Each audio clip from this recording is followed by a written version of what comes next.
guys, welcome back to my YouTube channel. So for today's video, another recipe na naman tayo. Iba na naman ang ating lulutuin. So, una sa lahat, huwag mo munang kalimutang mag-subscribe, comment, share, and also click the notification bell para updated kayo sa bago kong video. So, simulan na natin ang ating pagluluto. Magpainit muna tayo ng mantika sa ating kawali. Hintayin natin mainit. At saka, ilagay natin ang ating onion rings para sa design. Para maganda naman tingnan yung mga niluto natin. So, kahit simple lang, basta maganda yung pagka-arrange ng plating natin, maganda na rin siya tingnan. So,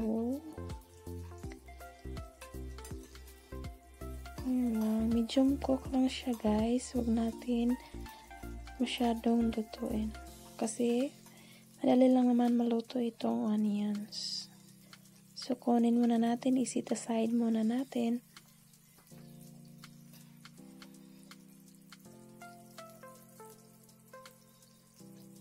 Yan. I-set aside muna natin. Ang susunod ay gisahin na natin ang ating bawang. Gisahin na natin ang ating bawang. Then, hintayin natin maging brown siya. Medyo brown. Para mas masarap siya guys. At saka mas lumabas ang kaniyang amoy. Yan. Sunod natin ang ating onions. So, ihalo lang natin siya sa ating garlic. Isahin lang natin siya. So, hintayin natin na siya maging brown din. So, yan guys. Haluin lang natin. Yan.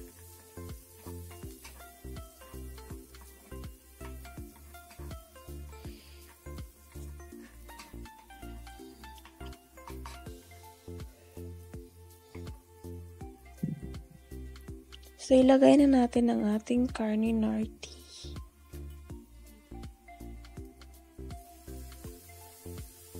Carne norte na. Yan.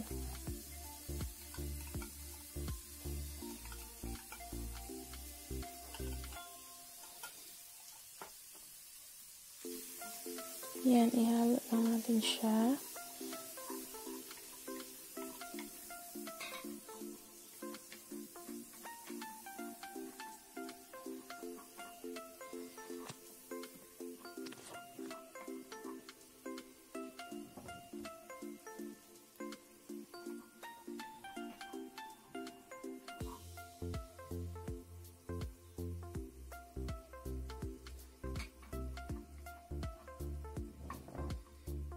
Haluin lang natin siya guys para hindi dumikit masyado sa ating kawali. So, ilagay na natin ang ating mga gulay. Yung Gabi. O yung tawag naming bisol or butig sa Bisaya. Then, ihalo natin siya guys.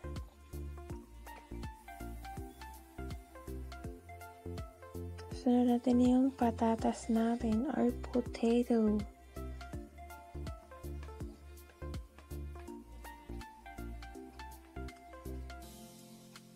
Pero para safe procedure, ihalo din natin. Then next is yung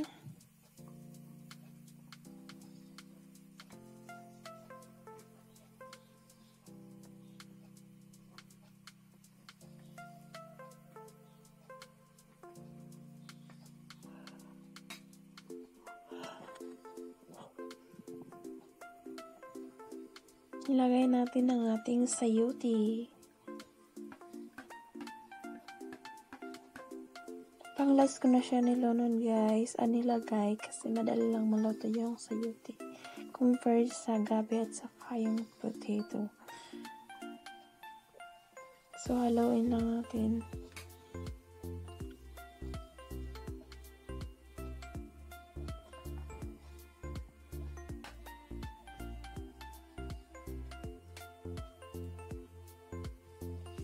lagyan natin ng soy sauce or toyo. Yan. Konti lang. Then, halo natin.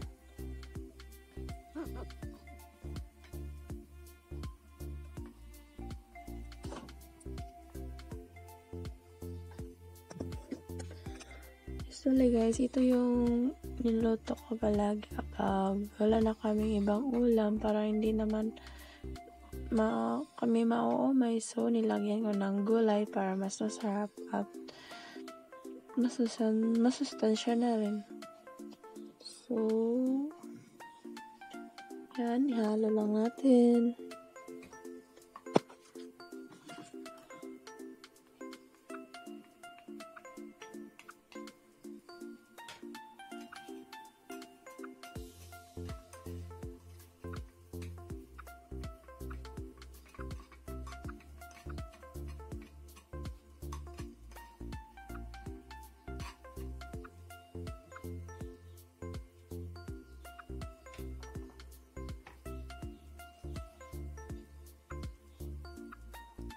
So, lagyan natin ng konting water.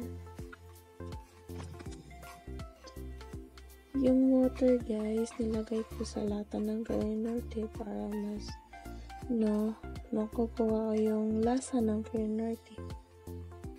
Saka walang sayang.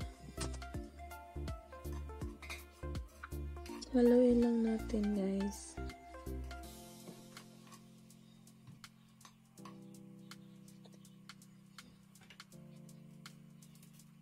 Lagyan natin ng magicsarap para sumarap.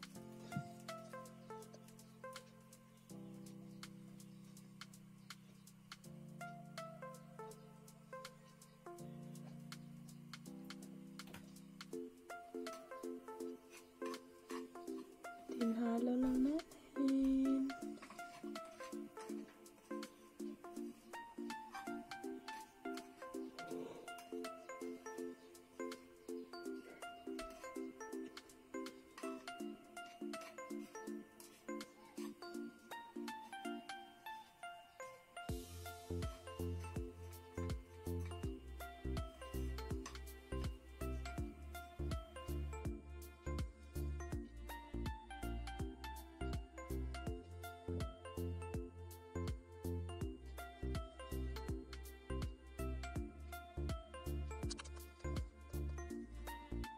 Ayan guys, sinakpan ko kanina. Madali lang naman to sila lutuin. So, pagkatapos binuksan ko at nalo ko ulit. So, lagyan din natin ng konting asin guys. Di ko siya nakunan. So, ayan na yung finished product natin guys. Diba? Ang sarap tingnan. Masarap din siya in fairness. Thank you so much for watching. Bye-bye!